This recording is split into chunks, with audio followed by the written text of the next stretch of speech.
नमस्ते dear students, welcome to PT education. My name is Gaurav Gandhi और मैं लेकर आ गया हूं आपके लिए आज एक बहुत ही इंटरेस्टिंग सेशन। दोस्तों, आज हम बात करेंगे इंडियन इकोनॉमी के बारे में, पूरा एक snapshot, the whole snapshot of 2020 in Indian economy. क्या हुआ है, क्या कुछ अच्छा हुआ, क्या कुछ बुरा हुआ और क्या क्या उम्मीदें हैं आगे, the good, the bad and the hope, इन सब पे बात करेंगे दोस्तों। एक बहुत अच्छा ब्रॉड कवरेज हो जाएगा आपका इंडियन इकोनॉमी का। और आज state of the Indian economy क्या है, क्या कुछ अच्छे बुरे चीज़ हो रहे हैं, वो सब के बारे में आपको पता चलेगा। बहुत आसान भाषा में समझने की कोशिश करेंगे, आपको बहुत मजा आएगा। Very very important for exam purposes, general learning और सभी के लिए जो समझना चाहे इंडियन इकोनॉमी को, क्योंकि वो सबसे इंपॉर्टेंट हो जाता है आज के दिन, आपसे भी रिलेटेड है इंडिविजुअली। सो लेट्स बिगिन दोस्तों, समझने की कोशिश करते हैं कि भारतीय अर्थव्यवस्था किस तरीके से 2020 में उसका क्या कंडीशन है और आगे क्या उम्मीदें हैं। सबसे पहले दोस्तों, Nirmala Sitharaman, the finance minister of India, आपको पता ही होगा, she is about to release the budget in the next month and उन्होंने ये बात कहा है दैट दिस ईयर्स बजट, जो अपकमिंग बजट आएगा, is a budget like never before, a budget like never before. तो ये बोलकर बहुत लोगों का, पूरे मार्केट में सेंटिमेंट्स बहुत हाई हो गया है कि ऐसा क्या बजट आएगा, बहुत अच्छा बजट आएगा। सो एज वी नो कि a year like never before तो 2020 भी रहा है। जैसे बजट आएगा आगे, 2020 भी लाइक नेवर बिफोर ही रहा है, क्योंकि कोई पॉलिसी इंटरवेंशन जो गवर्नमेंट की तरफ से आए, वो क्या इतना अंडरवेलमिंग फिस्कल स्टिमुलस रिस्पांस को केटर कर पाएगा। हमारे इंडिया में फिस्कल रिस्पांस इतना अच्छा नहीं आया है। फिस्कल स्टिमुलस गवर्नमेंट की तरफ से टैक्सेस कम करना, सब्सिडी ज़्यादा देना और ये सब चीज़ ज़्यादा नहीं आया है। तो क्या वो पैंडमिक का जो इतना टाइम से बचा हुआ फिस्कल स्टिमुलस है, क्या वो उसे ढंग से केटर कर पाएगा एंड क्या वो इकोनॉमिक ग्रोथ में रिबाउंड ला पाएगा? क्योंकि हमारा इंडस्ट्रियल आउटपुट थोड़ा बढ़ा है, पेंटअप डिमांड की वजह से शायद, फेस्टिव डिमांड की वजह से शायद, या जो भी, लेकिन कंज्यूमर सेंटिमेंट आज भी वीक है, एम्प्लॉयमेंट आउटलुक आज भी खराब है और हाउस होल्ड इनकम्स आज भी गिरे हुए हैं। तो इन सब के बीच में इट इज़ वेरी इंपॉर्टेंट कि आगे साल का अब जो बजट आने वाला है वो कैसा आए। स्टिमुलस अगर आपको पता हो दोस्तों, तो यूएस और यूरोप में इतना ज़्यादा लिक्विडिटी इंजेक्ट किया गया है यूएस फेड के द्वारा और सारे सेंट्रल बैंक्स के द्वारा कि रिस्क एपेटाइट इतना कम हो गया है, sending a deluge of safe haven assets into stock markets. लोगों को समझ ही नहीं आ रहा है कि इन्वेस्ट कहाँ करें, इतना लिक्विडिटी हो गया है। खाली इंडिया में दोस्तों अप्रैल से सितंबर के बीच में 11.5 लाख करोड़ के आसपास लिक्विडिटी इन्फ्यूज किया गया है आरबीआई के द्वारा। तो इतने रुपए जब मार्केट में आ गए हैं तो वही सब स्टॉक मार्केट में भाग रहे हैं, चाहे वो बाहर से आ रहे हो, चाहे वो सेंट्रल बैंक हमारा खुद का आरबीआई कर रहा हो। India is a net gainer इन सब में, और इस वजह से ऐसा हुआ है कि एक स्ट्रक्चरल डिस्कनेक्ट आ गया है of epic proportions, structural disconnect between the real economy and the market economy. Market economy, Sensex, Nifty आप देखोगे भाग रहा है, और लेकिन रियल इकोनॉमी हमें पता ही नहीं है कि वहाँ पर तो अभी भी हाउस होल्ड इनकम्स ड्रॉप्ड है और एम्प्लॉयमेंट कम है। सो इसी के बारे में दोस्तों मैंने कल ही एक वीडियो डाला था, do we see a stock market bubble in India. ये आप ज़रूर देखिएगा अगर आपने नहीं देखा है तो इसके बारे में हम बात करते हैं कि किस तरीके से एक बबल शायद क्रिएट हो रहा हो इंडियन स्टॉक मार्केट में, क्योंकि 47,000 से ज़्यादा सेंसेक्स चला गया है स्टॉक मार्केट, बीएसई सेंसेक्स, और निफ्टी 50 का पी रेशियो बहुत हाई चल रहा है, जो कभी भी लास्ट 20 साल में भी ऐसा नहीं रहा है। तो it is very pricey, it is very expensive, it is not representing the company earnings and profits. इसके बारे में मैंने बात की, आप ज़रूर देखिएगा ये वीडियो को। आगे बढ़ते हैं दोस्तों, हम 3 चीज़ों पे बात करेंगे, वो है the good, the bad and the hope.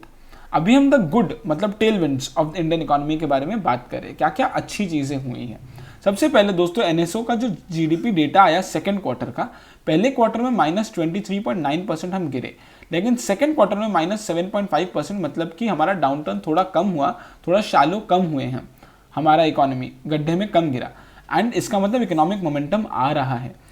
RBI का economic activity index also has projected that हमारा जो थर्ड क्वार्टर का जीडीपी आएगा शायद वो 0.1% पॉजिटिव आ जाए, ऐसा शायद है। अब देखेंगे हम कि थर्ड क्वार्टर क्या आता है। थर्ड क्वार्टर का जीडीपी हमारा फिगर दोस्तों जनवरी के 26-27 के आसपास एनएसओ पब्लिश करता है, तो उस समय देखेंगे दोस्तों, अभी तो 1 महीना है।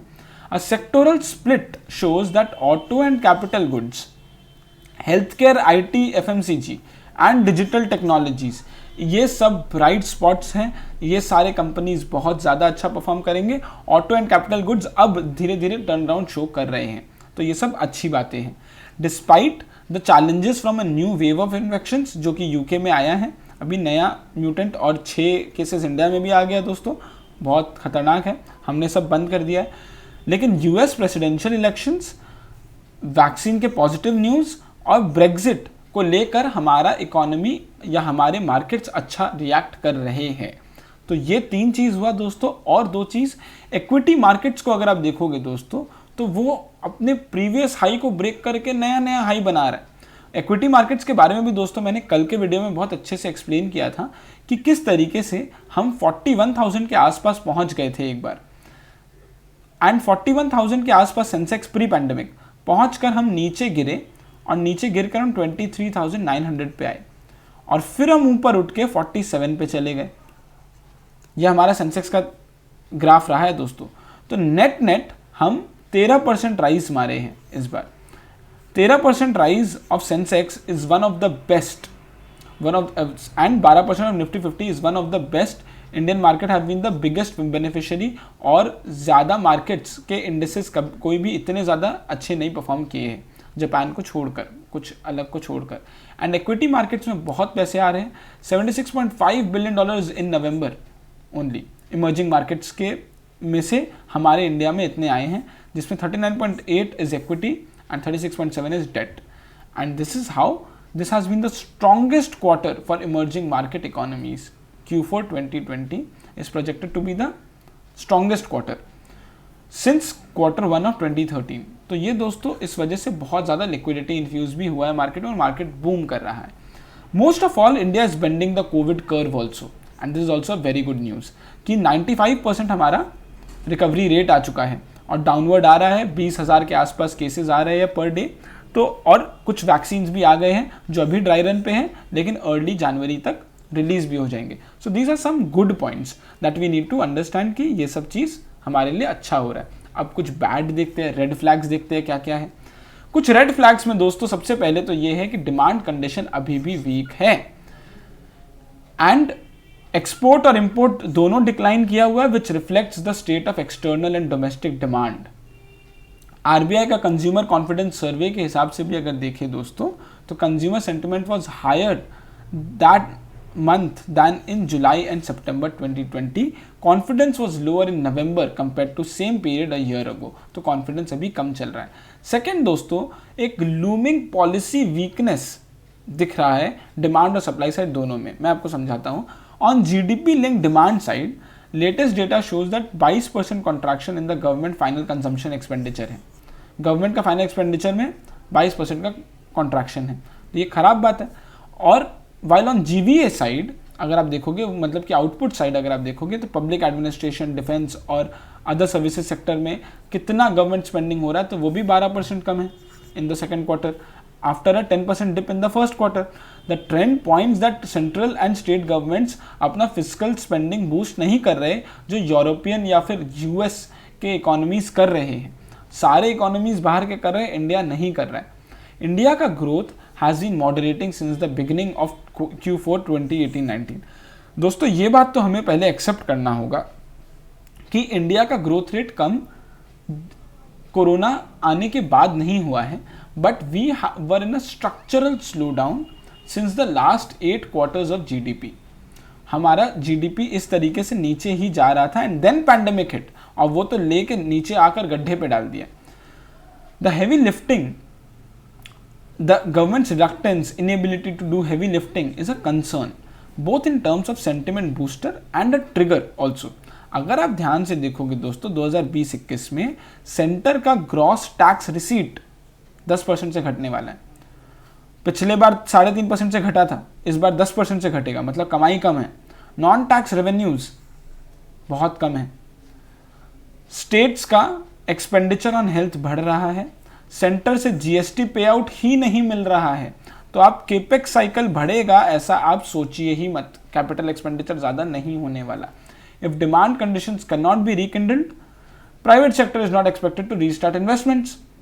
क्योंकि डिमांड स्टिमुलस जब तक गवर्नमेंट स्पेंडिंग नहीं करेगा तब तक प्राइवेट सेक्टर नहीं करेगा, which would further deteriorate the demand conditions. क्योंकि अगर प्राइवेट सेक्टर लोगों को ऐसे निकालते रहेगा तो फिर purchasing power of people will go down, and in the absence of a counterbalancing push the problem would turn cyclical, is what many economist are saying now. That अगर इस तरीके से चलता रहेगा कि गवर्नमेंट स्पेंडिंग नहीं कर रहा, जिसकी वजह से प्राइवेट सेक्टर स्पेंडिंग नहीं कर रहा, जिसकी वजह से लोगों को निकाला जा रहा है, वेज कट्स हो रहा है, वेज ग्रोथ तो आप छोड़ ही दो, या फिर लोगों को निकाल दिया जा रहा है, तो अगर ये हुआ तो आगे अब हम एक स्ट्रक्चरल साइक्लिकल प्रॉब्लम में घुस जाएंगे जहां जीडीपी ग्रोथ बहुत अच्छा नहीं होगा। 4-4.5% is what many people are still saying. Other things, government largely refrained from providing substantial income support also. अगर आप ध्यान से देखो तो एमएसएमई के अर्निंग्स बहुत ज़्यादा हिट हुए हैं और 90% हमारे लोग इनफॉर्मल सेक्टर में काम करते हैं। The third quarter of fiscal 2020-21 will end with employment of 395 million people, which is 2.5% come of 405 million employed in December 2019। एक साल पहले ज़्यादा थे, आज 10 मिलियन लोग कम हो गए, 2.5% कम CMI का डेटा है ये। Given that about 45% of manufacturing happens in MSME, this sector is very important, MSME sector is very important, but only those MSMEs registered under the Factories Act 1948 are actually being captured by the IIP, which nearly is has half unregistered manufacturing units। तो अगर इस तरीके से होगा जहां पर आधे ही लोग रजिस्टर्ड MSME के, तो आपके पास डेटा तो ढंग का आ नहीं रहा है, और डेटा अगर ढंग का आ नहीं रहा तो आप IIP जो आप बता रहे हो, इंडेक्स ऑफ इंडस्ट्रियल प्रोडक्शन जो आप बता रहे हो, वो सब तो मिसलीडिंग भी हो सकता है क्योंकि उसमें बहुत सारे मिसिंग कंपोनेंट्स हैं। हेंस बहुत ज़्यादा उसमें भी लैग्स है, रियल पिक्चर वो नहीं बता रहा है, क्योंकि इनफॉर्मल इकोनॉमी में और क्या हुआ है वो हमें नहीं पता है। Professor Arun Kumar says the same thing, that economy का कॉन्ट्रैक्शन और ज़्यादा है, वो हमें पता नहीं चला क्योंकि हम इनफॉर्मल सेक्टर को अकाउंट में नहीं लेते। Contact service sectors, hotel, restaurant, airlines, salons, इन सब में भी exceptionally well they were doing before the pandemic, but they have been the worst hit and they will continue to struggle थोड़ा बहुत ऊपर नीचे till the virus last, which is कम से कम अभी और 2 साल, 1-2 साल अभी इस तरीके से और प्रॉब्लम रहेंगे। CMI का जॉब्स डेटा अगर आप देखोगे दोस्तों तो आपको डर लगने लगेगा। Many people who did not get jobs went on to leave the labor force. I will repeat, many people who did not get jobs, they went on to leave the labor force. Typically when more people find jobs, larger numbers should come and look for jobs, but the reverse seems to happen. CMI surveys up to August shows biggest losses in employment are in quality jobs, salaried employment में सबसे ज़्यादा, and women have been the most impacted. Next दोस्तों, inflation सबसे बड़ा problem रहा है और इस बार RBI ने भी अपने दिसंबर मंथली बुलेटिन में भी ये बात कहा है कि efforts need to be redoubled to excoriate the worm in the apple. What is the worm in the apple? Inflation. Before it hurts the impulses of growth that are taking root. तो RBI को भी inflation को लेकर बहुत दिक्कतें आ रही हैं क्योंकि CPI इन्फ्लेशन बहुत ज़्यादा है, WPI उतना नहीं है। ऑन टॉप ऑफ दैट हमारा लिक्विडिटी इन्फ्यूज किया हुआ मार्केट में बहुत ज़्यादा है। अकॉर्डिंग टू नोमुरा, ये दोस्तों बहुत इंपॉर्टेंट है, retail inflation is unlikely to come down enough for RBI to cut rates in the whole of 2021।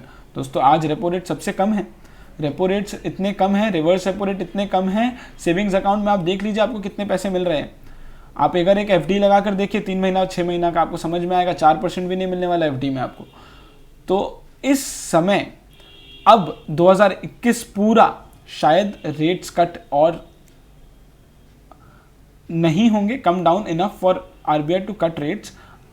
अब पता नहीं क्या होगा, लेकिन नोमुरा ने ये कह रहा है कि और ज़्यादा रेट कट्स नहीं होंगे। Over the medium term there are chances कि इन्फ्लेशन हीट अप हो जाए and RBI may have to switch to hiking rates as well in 2022।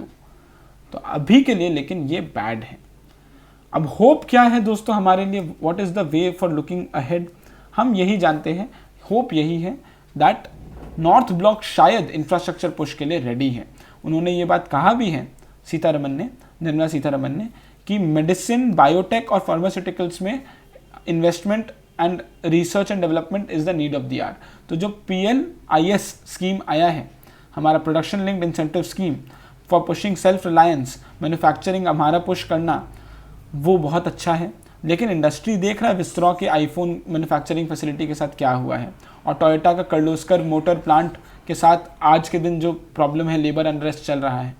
Investors are also watching government's reaction on the legal setbacks of Cain and Vodafone retrospective taxation cases, जो हारा है हम Indian government, हज़ारों करोड़ों का इसमें नुकसान हुआ है इंडियन गवर्नमेंट को।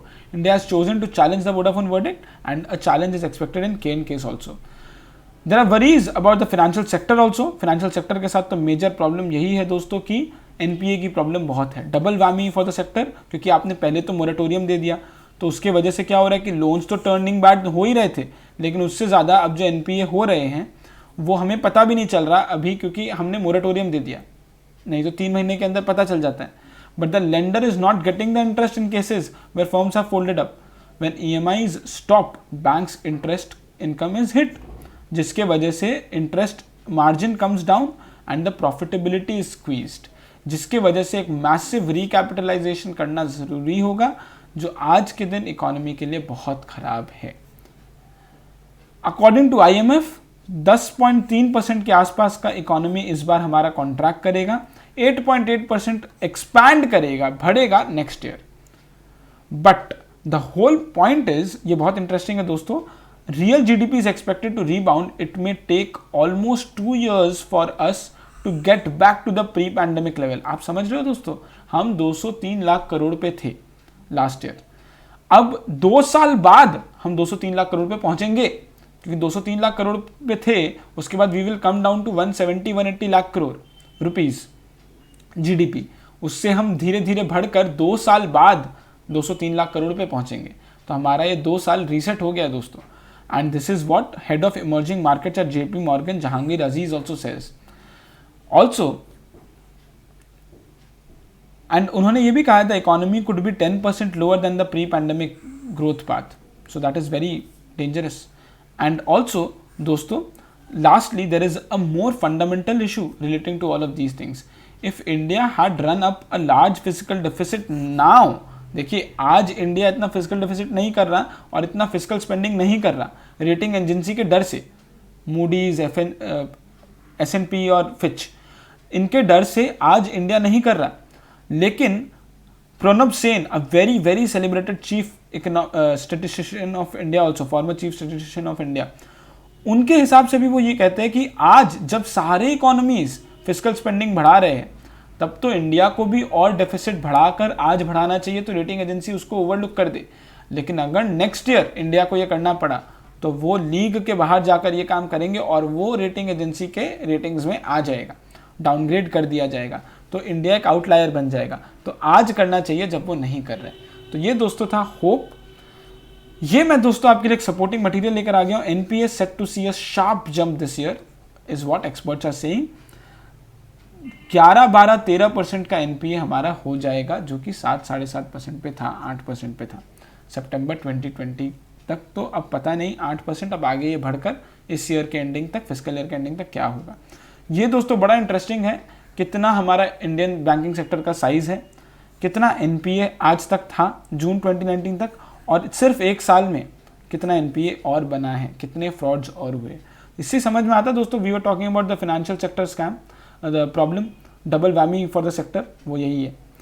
सो दोस्तों, finally all eyes are on the budget for now. अब देखते हैं कि निर्मला सीतारमण जी क्या बजट लेकर आती हैं, उसके ऊपर शायद सबका आई होगा। इंडियन इकोनॉमी इन 2020, ये एक पूरा स्नैपशॉट था, the good, the bad and the hope. I hope आपको वीडियो अच्छा लगा होगा, समझ आया होगा बहुत कुछ, क्या क्या कुछ अच्छा चल रहा है, बुरा चल रहा है, और आगे हम क्या एक्सपेक्ट कर सकते हैं। एक फुल राउंडेड कवरेज हो गया दोस्तों, बहुत इंपॉर्टेंट होगा एग्जाम पर्पसेस के लिए भी। ऐसे ऐसे क्वेश्चंस आ सकते हैं एग्जाम्स में, और आपके लिए बहुत टॉकिंग पॉइंट्स मिलेगा आपको। ये कुछ क्वेश्चंस है, इसका कमेंट सेक्शन में जरूर आंसर दीजिएगा। Thank you so much, this is it from my side. अगर आपको वीडियो अच्छा लगा तो please like the video, please share the video, और लोगों तक पहुंचाइए, ताकि हमें भी और मोटिवेशन मिले, उन्हें भी पता चले Indian state of the Indian economy in 2020 क्या है। इसी के साथ थैंक यू सो मच। अगर आपके कोई सजेशंस हो तो कमेंट सेक्शन में जरूर लिखिएगा। These are some useful PT resources from the PT family, make full use of them. Thank you so much for all your support. नमस्ते, जय हिंद।